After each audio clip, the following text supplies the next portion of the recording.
dengar ungkapan, di balik tokoh besar, selalu ada sosok luar biasa yang jarang tersorot. Nah, selamat datang di pembahasan kita kali ini. Hari ini kita bakal membongkar sebuah kisah sejarah yang, jujur saja, luar biasa banget. Kita kan sering banget dengar nama-nama pahlawan besar yang mengubah wajah sejarah. Tapi, seberapa sering kita benar-benar ngintip ke balik layar, mencari tahu siapa sih mastermind di balik pemikiran revolusioner mereka? Siap-siap ya, karena informasi yang bakal kita bedah hari ini benar-benar bakal ngubah cara Anda melihat sejarah intelektual Indonesia. Coba kita mulai dengan pertanyaan sederhana ini. Siapa sih sosok jenius di balik pahlawan wanita terbesar di negeri kita? Kalau kita sebut nama Raden Ajeng Kartini, wah, senusantara pasti tahu soal perjuangan emansipasinya. Tapi tunggu dulu, di balik surat-surat Kartini yang melegenda itu, ada loh seorang kakak kandung, seorang jenius, yang sebenarnya jadi jendelanya Kartini buat melihat dunia yang jauh lebih luas. Oke, biar runut, ini yang bakal kita bahas. Mulai dari menelusuri sosoknya di luar bayang-bayang Kartini, melihat kehebatannya menguasai banyak bahasa, kiprahnya di panggung global, gimana dia menginspirasi sang pahlawan nasional, dan terakhir, transformasi spiritualnya yang sangat mengejutkan. Masuk ke bagian pertama. Di luar bayang-bayang Kartini, intelektual tersembunyi dari kaum priai. Buat paham seberapa jenius orang ini, kita harus tahu dulu dari mana dia berasal. Namanya Raden Mas Panji Sosrokartono, lahir di Jepara tahun 1877. Nah, karena dia anak bupati, dia lahir di keluarga priai Jawa. Di zaman penjajahan Belanda, status ini ngasih dia sebuah privilege yang super langka saat itu, akses ke pendidikan elit. Dan privilege ini nggak cuma dipakai buat sekedar dapat gelar loh. Buat Sosrokartono, ini adalah kunci emas buat mendobrak pintu-pintu kemustahilan yang ada di masa depan. Lanjut ke bagian kedua. Pria dengan banyak bahasa, si polyglot dari Leiden. Berbekal privilege tadi, dia menyeberangi lautan ke Eropa buat kuliah di Universitas Leiden. Disinilah ada satu plot twist yang menarik. Awalnya, dia itu mendaftar kuliah teknik. Tapi di tengah jalan, dia bikin keputusan nekat buat banting setir belajar bahasa dan sastra timur. Padahal waktu itu kondisi finansialnya lagi susah banget. Tapi siapa sangka, justru dari tekanan dan keputusan nekat inilah lahir reputasinya sebagai salah satu ahli bahasa paling luar biasa di masanya. Kemampuan bahasanya ini benar-benar di luar nalar. Gini ya, bayangkan Anda bisa ngomong bahasa Belanda, Inggris, Jerman, dan Prancis dengan sangat fasih, plus bahasa ibu kayak Jawa dan Melayu. Udah ngerasa hebat ya?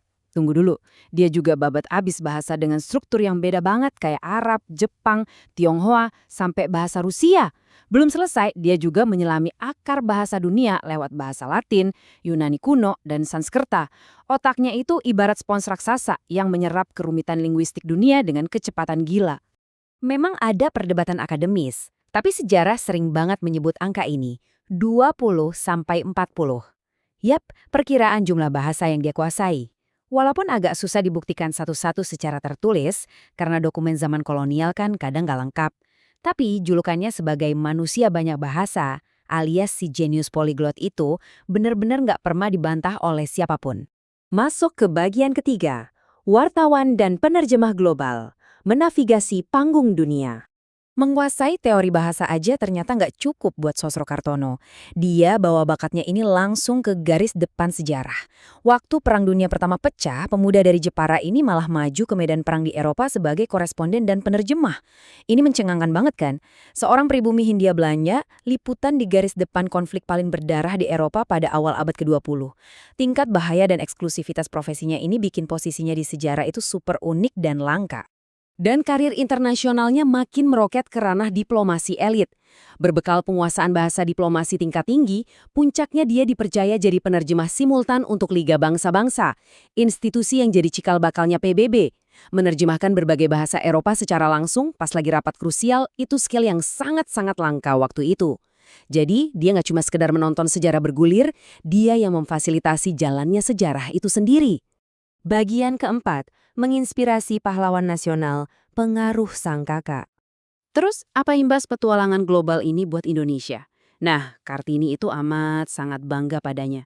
Kutipan ini merangkum semuanya. Buat Kartini, kakaknya ini adalah intelektual luar biasa yang sukses menjebol barikade dunia akademik Eropa, sesuatu yang nyaris mustahil dilakukan pribumi di zaman itu.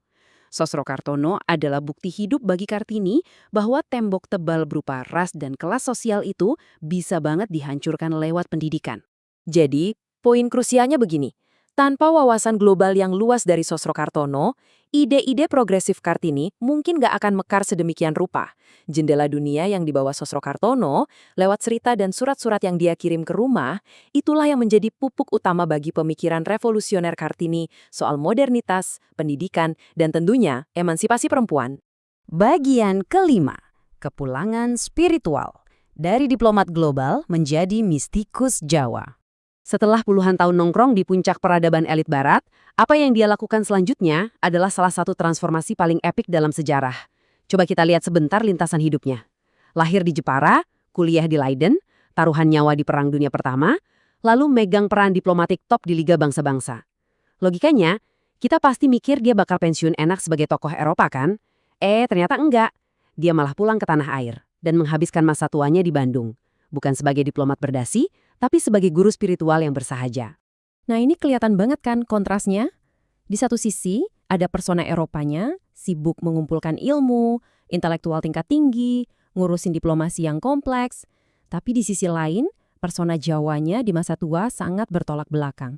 Dia hidup super sederhana, menjadi penyembuh batin masyarakat, melayani dengan rendah hati. Dari manusia yang kepalanya berisik dengan puluhan bahasa dunia, berubah jadi sosok yang mencari keheningan sejati. Dan di masa-masa menepi inilah lahir filosofinya yang sangat dalam. Salah satu petuah Jawanya yang paling legendaris, yang dihormati banyak orang adalah ini. Sugih tanpa banda, dikdaya tanpa aji, ngeluruk tanpa bala, menang tanpa ngasorake. Coba kita resapi maknanya sebentar. Kaya tanpa harus mengumpulkan harta melimpah. Kuat tanpa mengandalkan kekuasaan atau ilmu kesaktian. Berani berjuang, tapi tanpa menggunakan kekerasan. Dan yang paling penting, menang tanpa pernah merendahkan pihak yang kalah. Filosofi yang dia praktikkan sendiri ini perlahan menyebar dan sekarang jadi prinsip kepemimpinan yang sangat dihormati di budaya modern. Dia juga punya satu konsep unik yang disebut ilmu kantong bolong. Bayangkan saja saku atau kantong yang bagian bawahnya berlubang. Apapun yang dimasukkan ke situ bakal langsung jatuh dan keluar lagi kan? Ini adalah metafora dari Sosro Kartono buat menolong orang tanpa pamrih, ngasih segalanya tanpa ngarep kembalian, dan membuang jauh-jauh rasa kepemilikan atas harta benda. Buat orang yang dulunya berada di kasta tertinggi intelektual Eropa, memilih pendekatan hidup serevolusioner ini itu benar-benar luar biasa. Nggak cuma itu, dia melengkapinya dengan ilmu sunyi. Setelah puluhan tahun dengerin hiruk-pikuk pertikaian negara-negara lewat headset penerjemahnya di Liga Bangsa-Bangsa, dia nyadar satu hal. Jawaban paling sejati itu ternyata bukan ada di perdebatan dunia luar, tapi ada di keheningan batin kita sendiri. Berbagai kisahnya di masyarakat sebagai penyembuh memang kadang kecampur antara sejarah dan legenda lokal, tapi semuanya menyoroti transformasi batin luar biasa dari seorang Sosro Kartono. Pada akhirnya, sosok ini mewariskan pemikiran yang paket komplit. Dia berhasil meleburkan pemikiran kritis dan rasionalitas Barat dengan kehalusan budi dan kebatinan Jawa. Hasilnya, sebuah etika pelayanan manusia yang sangat universal. Memang, namanya kini diabadikan di beberapa tempat di Jawa Tengah, tapi banyak sejarawan yang merasa kiprah intelektual globalnya masih belum dapat apresiasi sebesar kontribusinya. Yang akhirnya ngebawa kita ke pertanyaan ini, buat kita renungkan sama-sama. Di zaman sekarang, di mana kita seringkali sangat terobsesi buat ngumpulin lebih banyak uang, titel, harta, jabatan, apa sebenarnya yang bisa kita pelajari dari sosok jenius sekelas Sosro Kartono? Seseorang yang sudah berhasil menaklukkan dunia, punya segalanya, namun pada ujung kehidupannya justru menemukan kekuatan terbesarnya dengan melepaskan segalanya dan memilih untuk tidak memiliki apa-apa. Bikin merinding sekaligus mikir kan? Terima kasih sudah menemani pembahasan kali ini, sampai jumpa di penelusuran sejarah berikutnya.